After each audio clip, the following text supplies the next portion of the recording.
So adunay nangutana sa ato ang putong daw para na daw kuno sa mga bugbog buhok.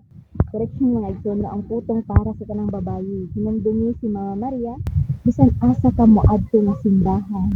Si Mama Miri nakadress gina sa nakadress gina sa terno ug ginibunda sa ulo bisag taas nga buhok. Sa timaan kini kita nagkaubos nagmahal sa ating Ginoong Kristo. Pagpakita pagkaon na kita gamahal sa ating Ginoong Kristo ug nagbalaan sa atong kaugalingon. Timaan usab kini na kita nagpaubos mo ng kitang mga babae tumanhi ka sa mga balaang lugar. Required gid nga magsuot og putong every time mo pray ug simba ug required po ta magsuot og bisti nga dress panahon kita mosulod sa mga balaang lugar. Kay kasagaran usab sa mga balaang lugar yung anhaon ang mga tanang pantalon pailisin din na tagaan nila saya aron hindi magsira. Sino ka may tingaan kitang mga babae dapat babae tuloy ka tan-awon panahon kita mosimba.